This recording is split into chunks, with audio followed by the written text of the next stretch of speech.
नमस्कार, हम देख रहे हैं RNI न्यूज और मैं हूं आपके साथ शिवानी शर्मा। रक्षा मंत्री राजनाथ सिंह 17 अक्टूबर को नासिक में हिंदुस्तान एरोनॉटिक्स लिमिटेड की सुविधा से स्वदेशी लड़ाकू विमान तेजस MK-1A की पहली उड़ान का शुभारंभ करेंगे। इस खास मौके पर वो तेजस MK-1A की तीसरी उत्पादन लाइन और HTT-40 की दूसरी उत्पादन लाइन का भी उद्घाटन करेंगे। देखिए ये खास रिपोर्ट। तेजस MK-1A स्वदेशी तकनीक से बना एक अत्याधुनिक लड़ाकू विमान है जो भारतीय वायुसेना की ताकत को और बढ़ाएगा। यह विमान इलेक्ट्रॉनिकली स्कैंडर एरे, रडार, स्वयं रक्षा कवच और कंट्रोल सरफेस एक्ट्यूएटर्स जैसे उन्नत प्रणालियों से लैस है। यह विमान न केवल तेज और भरोसेमंद है बल्कि भारतीय वायुसेना की जरूरतों को पूरा करने के लिए खास तौर पर डिजाइन किया गया है। इसकी पहली उड़ान का शुभारंभ भारत के रक्षा उत्पादन में एक ऐतिहासिक लम्हा होगा। हाल ही में रक्षा मंत्रालय ने 62,370 करोड़ रुपए का एक बड़ा करार किया, जिसके तहत भारतीय वायुसेना को 97 तेजस MK-1A विमान मिलेंगे। इन 97 विमानों में 68 सिंगल सीटर लड़ाकू विमान और 29 ट्विन सीटर ट्रेनर विमान शामिल है। इस करार में संबंधित उपकरण और सपोर्ट सिस्टम भी शामिल है। यह करार मेक इन इंडिया और आत्मनिर्भर भारत अभियान का एक मजबूत कदम है। इस उड़ान के साथ भारत उन चुनिंदा देशों में शामिल हो जाएगा जो स्वदेशी तकनीक में से अत्याधुनिक लड़ाकू विमान विकसित करने में सक्षम है। तेजस MK-1A आने वाले सालों में भारतीय वायुसेना की रीढ़ बनने जा रहा है। यह विमान न सिर्फ भारत की ताकत का प्रतीक होगा बल्कि घरेलू रक्षा उद्योग के नए युग की शुरुआत भी करेगा। तेजस MK-1A के शामिल होने से भारतीय वायुसेना की स्क्वाड्रन ताकत में काफी इजाफा होगा। यह विमान पुराने पड़ चुके MiG-21 जैसे विमानों की जगह लेगा और वायुसेना की परिचालन क्षमता को मजबूती देगा।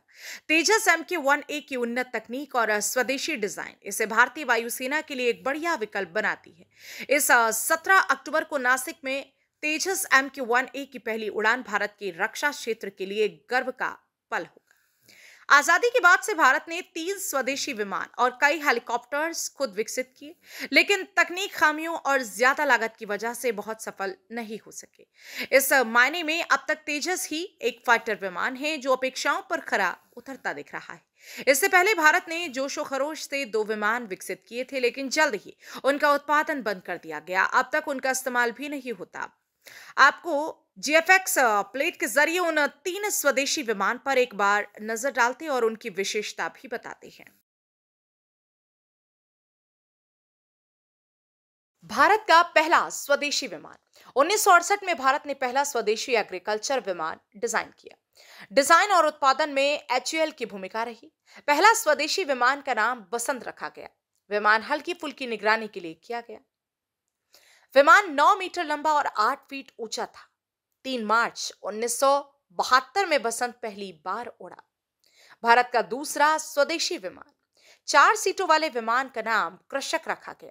कृषक विमान के 2 प्रोटोटाइप बनाए गए। 70 के दशक के बीच में विमान को फेज आउट कर दिया गया। भारत का तीसरा स्वदेशी विमान HLL मारुत बना भारत का पहला जेट एयरक्राफ्ट। विमान का design German plane designer Kurt Tank ने किया।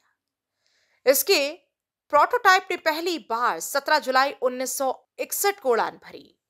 तो भारत का स्वदेशी लड़ाकू विमान तेजस MK-1A अपनी पहली उड़ान भरने को तैयार है। बता दें, तेजस MK-1A की उड़ान न केवल भारत की एविएशन इंजीनियरिंग और तकनीकी क्षमता का प्रमाण है, बल्कि ये भारत की रक्षा आत्मनिर्भरता की दिशा में एक ऐतिहासिक मील का पत्थर भी साबित होगी। फिलहाल इस खबर में इतना ही। बड़ी खबरों और अपडेट्स के लिए देखते रहिए RNI न्यूज़।